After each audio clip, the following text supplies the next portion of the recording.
We're glad you could join us on Wellness Talk Radio. I'm Chris Costello. You can go to wellnesstalkradio.com, sign up for our mailing list, and you can hear about all of the great interviews coming up. Today we're talking with ultramarathon winner and named as fittest man in the world, Rich Roll, and his wife, Julie Piatt. They are the authors of the new book, The Plantpower Way. Phenomenal book, just beautiful, really a work of art, full of all sorts of very inspiring plant-based recipes, and really a nice guidebook to how to help your family get healthier.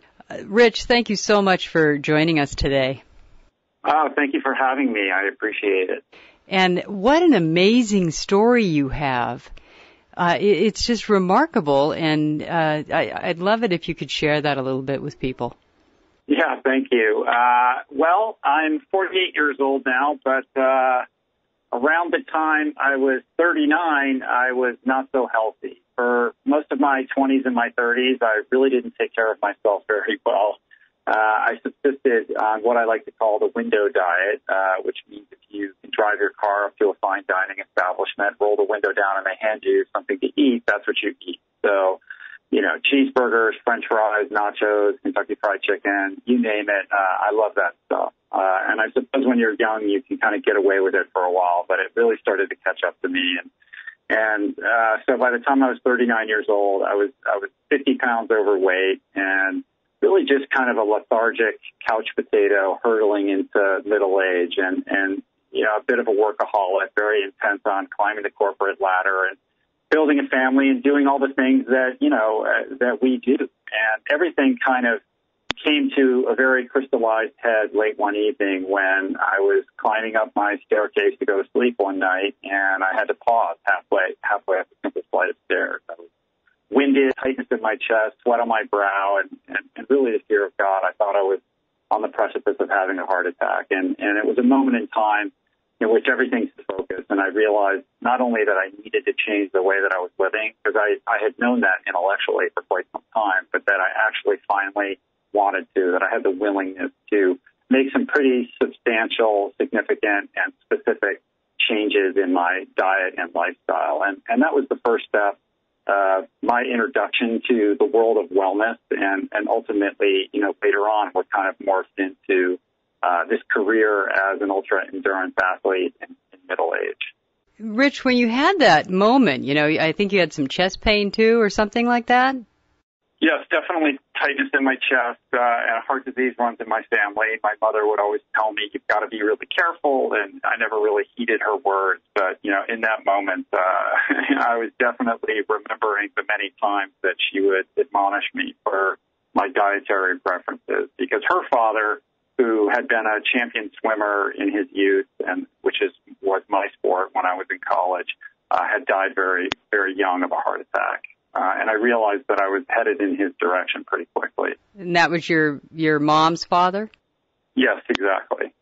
So when you had that moment, was it really kind of a striking moment where you went, I've got to do something differently, or was it fear-based? How did you make that decision to totally revolutionize your habits?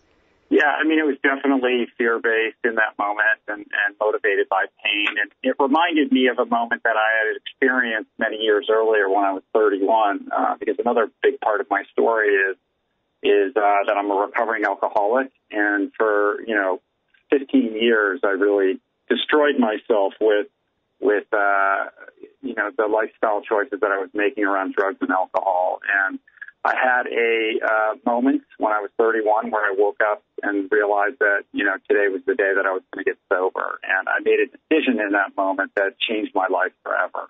And now suddenly I was having an experience very similar to that moment. So I recalled when I was on the staircase how powerful these moments are in our life where there's kind of a crack in the door. There's a line in the sand moment where you're forced to make or faced with the opportunity, I should say, to make a decision that can change your life. And I was very cognizant of how much my life had changed by making that decision to get sober. And I felt this to be a very analogous situation in which I had another opportunity to, again, take inventory of how I was living and make a different decision. And I'm glad that I did, because it really did transform my life.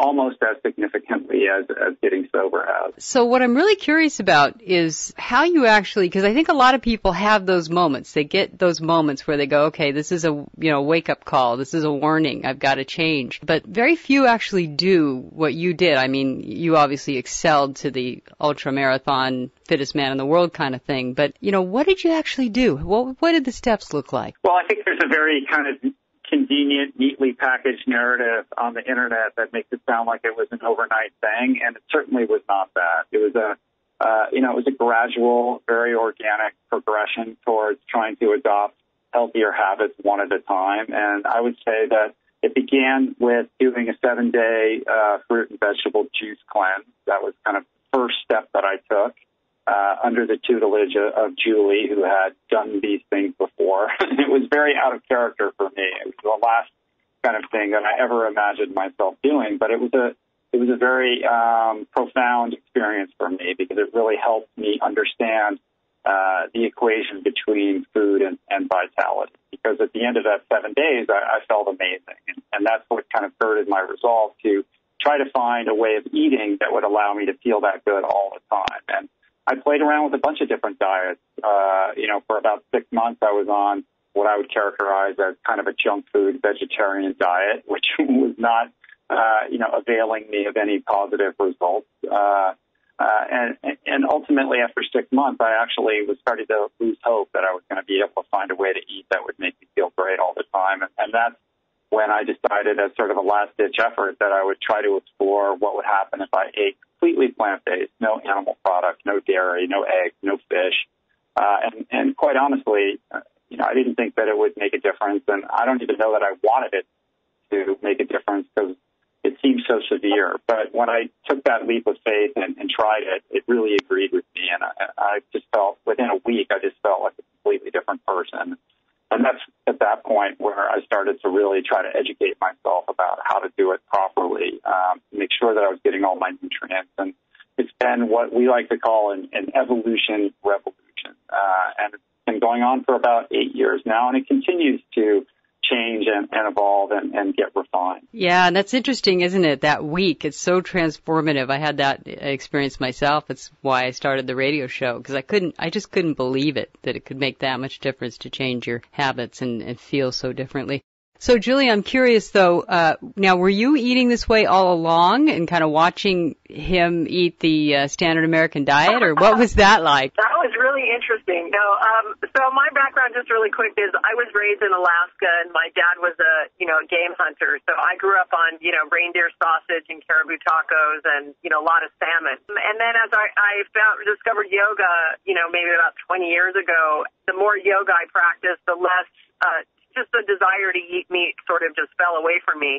And then I've always been a thin person, so I was never one that, was struggling with food or dieting. But I got a gift in my life, and that was a golf ball-sized cyst in the front of my neck in 2005. And it was diagnosed incurable, short of a pretty invasive surgery. And something inside me just, it struck a chord really deeply, and I just felt that I wouldn't waste this experience, and that I would explore food as medicine and really see, what I could do to support my body to in fact heal itself and not undergo surgery. And it took about a year and a half to 2 years, but I did succeed, and I completely healed myself through the use of Ayurvedic herbs, meditation, lifestyle sort of shift, and a predominantly plant-based diet. So, I was eating quite healthy and had sort of a very specific spiritual practice, and Rich was eating the window diet. and in the early years, it was very difficult. I think I really wanted him to change, and I had a lot of energy sort of placed in his corner, trying to help him dig out of this kind of density that he was living in. And then I had an awakening some years into it where I just completely released him to his life process, and I decided to just love him unconditionally exactly the way that he was.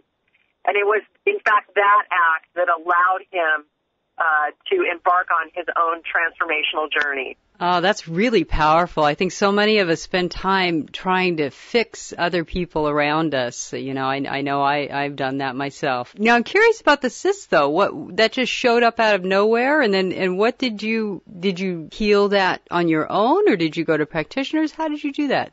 Yeah, it actually showed up quite suddenly. It was diagnosed as what is called a thyroglossal duct cyst, and it's very common in young children between the ages of 10 and 12. And I was in my early 40s, so it made no sense whatsoever. And there were other aspects of it. I wasn't singing at the time, and I had wanted to be a singer since I was a child, so there was an energetic component to it, my body getting my attention, saying, hey, look here.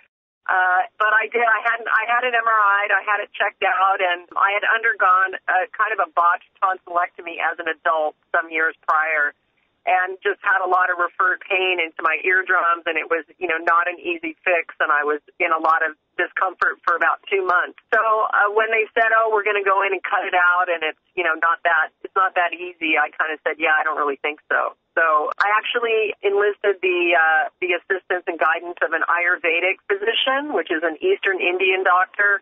And Ayurveda focuses on healing the organism, the divine organism, which is the human body, where Western medicine focuses on killing the invader. So it's a shift in awareness, and I ate very specifically a lot of dark leafy greens, lentils, rice, and certain types of sweet fruits. And I used I had an herb regimen that was a very, very formidable, very kind of strict regimen of ingesting some very, very strong, powerful herbs. You guys have come together and published this phenomenal book. So inspiring. It inspired me the moment I got it to actually start cooking, which was really fun. Tell us a little bit about what that was like, and what do you hope for the book? Well, I wrote a book called Finding Ultra that came out in 2012, and that was a memoir, kind of, my personal story from, couch potato to ultra distance athlete. And in the wake of that book, which had quite a bit of plant-based nutrition advice in it, people would say, I'm inspired, I want to, I'm on board with this, but I need to know what to eat exactly. And Finding Ultra was certainly not a cookbook, so it was logical that the next thing that we do was put together, some recipes for people to enjoy who want to embark on this journey. And Julie and I got together, and, Julie's really the artist and the genius in the kitchen. These recipes are all hers. And we looked at the cookbooks that are out there, and we really didn't want to spend all the time and energy that it would require to put a book together unless we could bring something new and unique into the conversation of food and cooking and particularly plant-based nutrition, because there are so many great books out there already. But what we realized is that what was lacking in the marketplace was something that not only provided delicious, easy-to-prepare, super nutritious recipes for people, but also the lifestyle guidance that people need. The typical modern American family, irrespective of whatever diet they're on, to just be able to provide them with the resources and the tools that they need to make some of these tricky switches, that people stumble on all the time. And things as fundamental as, how do I get my kids to eat healthier? How do I get them off the cheese pizza and the macaroni and cheese and get them excited about eating something that's a little bit healthier for them. And so that's what we did. We put together what is really at its core a lifestyle primer for anybody who's just looking to notch up their diet and their lifestyle habits. And we're not putting any demands on people saying you have to be vegan or you have to do it our way.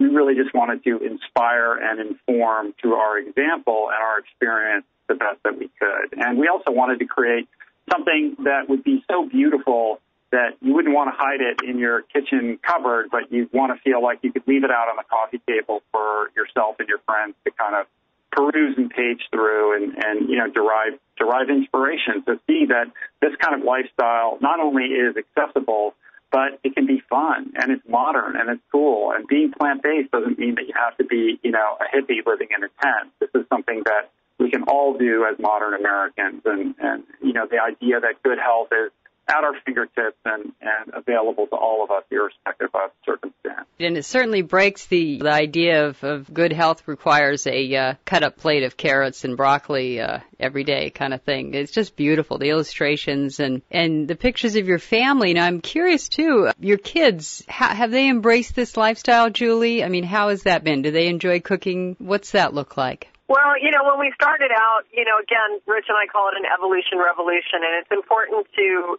honor each individual person in their own process. And so when we embarked on this, we were sort of like a mixture of all different kinds of, ways of eating and taste.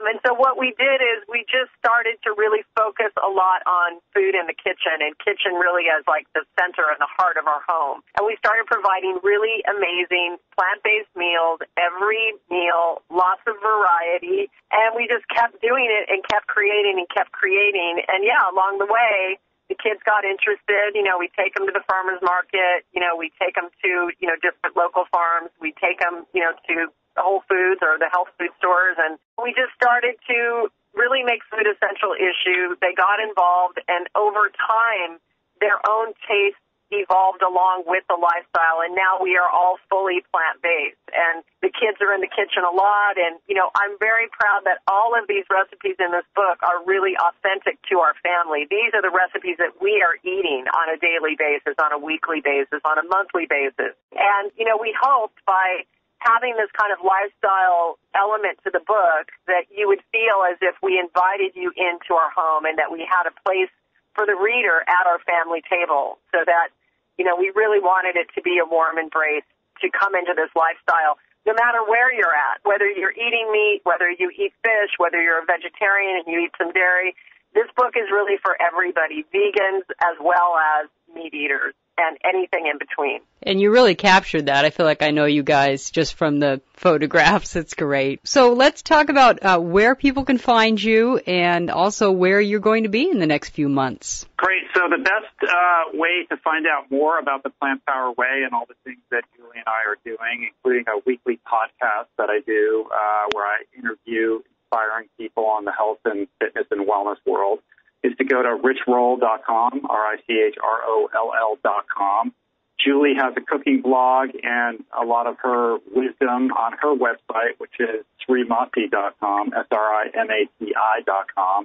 We're going to be in New York City in mid-June. We're throwing a book party there at the Outlaw Arts Gallery on June 16th, and you can find out information about that on my website. All right. Well, thank you guys so much for being on Wellness Talk Radio and talking with me today, and just wish you luck. All right. Thank you so much for having us. We appreciate it. All right. Thanks. Bye-bye. Bye-bye.